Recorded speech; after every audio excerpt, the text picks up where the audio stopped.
The following program was produced by an independent community producer. The opinions expressed do not necessarily reflect those of the QATV staff or board of directors. QATV, in compliance with FCC regulations, is prohibited from exercising control over the content of independent, member-produced public access programming.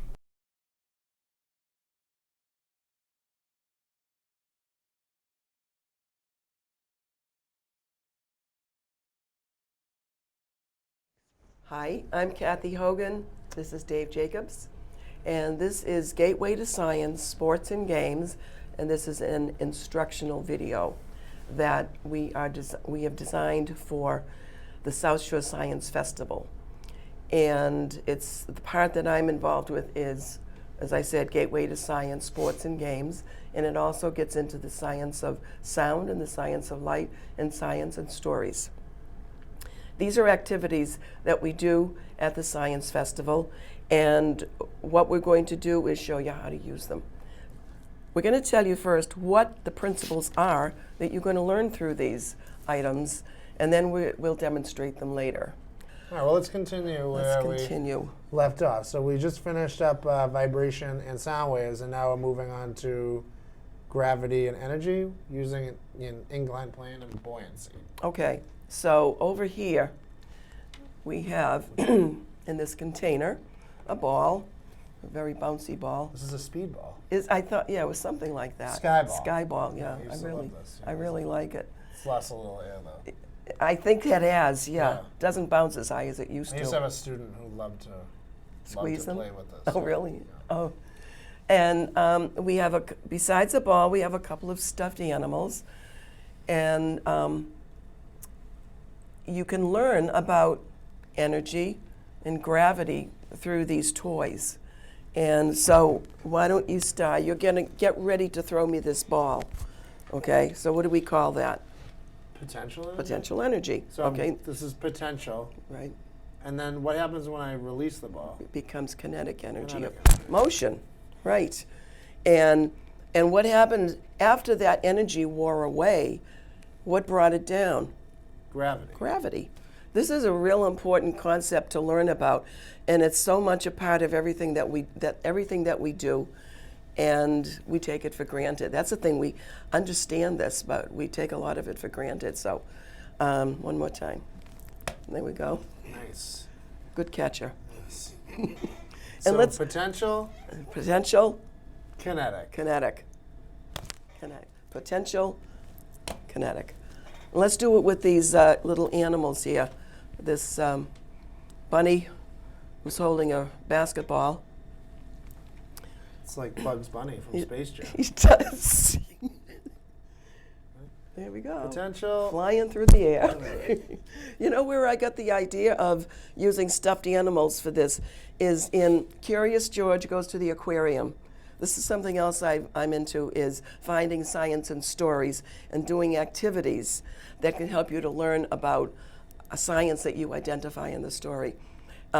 He goes into the back of the aquarium and the seals, where the seals tanks are, and he jumps into one of the seal tanks, and then the seal tosses, or however he does it, George to another seal in another tank. Oh. And he starts being bounced from one tank to the other. And so I did this with some pre-kindergarten kids that I was working with at the Kenny School in Dorchester last year. And we had the greatest time afterwards, just tossing these stuffed animals around. And you can toss Lydia over here. Lydia? Lydia used How to come be... this one has a name? Why does... Oh, because Lydia used to be Carol's dog at the station. Oh. She was like the receptionist at QATV. She was a lovely dog. And so Lydia is part of this video, I'm very happy to say. So the kids just had a lot of fun, and they were learning about the relationship between energy that you use to throw something and then the gravity that brings it down eventually. Had a great time doing that. And we can also learn about that through that toy car over there. And what we have here is what is commonly referred to as a ramp, but in scientific terms, it's called an inclined plane. And so you can it facilitates the work that you do. It makes it easier, whether you're coming up or downhill. Well, so here's this car going to go for a little ride. Gotta stop at the. Yep. And if this car was just on the ground like that, he's not going to go anywhere. But you bring him up here, and again, you've got potential energy, right? And you let go, and gravity does all the work. Isn't that great? That's great. Yeah. And when you're going up a hill, you need to use your energy because gravity is pulling you down. But when you get up to the top, that's what I call the whee factor, because you often say whee when you're going down a slide or coasting down on the snow. Okay. So I think those are the items for that. Oh, and then we're going to get into something else with water. So I might need to Yep. throw this all the way up so I can see what's happening. Wow. Couldn't have planned that better myself. No. Now, when things are in the water, they have buoyancy or they don't have buoyancy. And what is another word for buoyancy? Well, the ability to float. The ability to float. Oh. Yeah. And I brought a bunch of corks. Okay, so let's throw the corks in. Do you think they will float? Or will they sink? Or will they sink? Well, that one floated. That floated. I don't think I'll drop it in like that. Okay.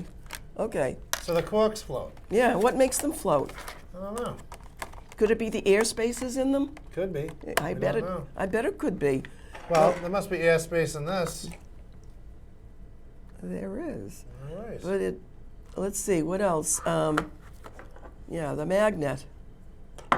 Oh, I don't think there's any air spaces in that. This one's fun. Let's try this. It does because of the way it's designed, isn't it? And no, I'm not going to get these wet because I'm going to use those later for another trick. Okay, so I discovered something when I went swimming in the pool this year. And I, had been aware that the International Space Station, the astronauts there look like they're floating around because they don't have gravity there. Yes. And in fact, you can even look this up and you can see them making pizzas and you can see the pizzas floating around. It's really funny. And and it occurred to me when I was in the water this summer that, this is the other thing I wanted to say. NASA has a place where people can go and experience what it's like to be in reduced gravity. But it costs a lot of money to do it. And then in the swimming pool, I came across this discovery. I had the sensation of weightlessness, of floating, because I was in water. And I didn't drop down to the bottom of the pool. I mean, the pull of gravity was still there. That didn't change. But because in the water I had buoyancy, I was able to get a sense of what it's like to be on the International Space Station. Didn't cost me anything. Very good. Yeah. So it's the air inside. Yeah. So where in your body is there air?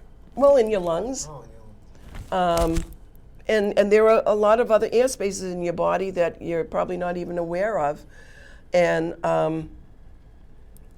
that's enough to keep you afloat. If somebody swallowed and inhaled water, then That's drowning. that's drowning, yeah, and they would sink then. Sink to the bottom. Yeah.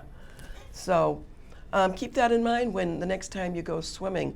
Notice how you're floating and you have buoyancy, and you can get a sensation of what it's like to be. That's actually one of my favorite things to do when I'm just in the water, is to take a deep breath and watch my body float a little bit higher in the water, and then let my deep breath out, and then watch my body as it Really? sinks into the Oh, that's water. good. That's great.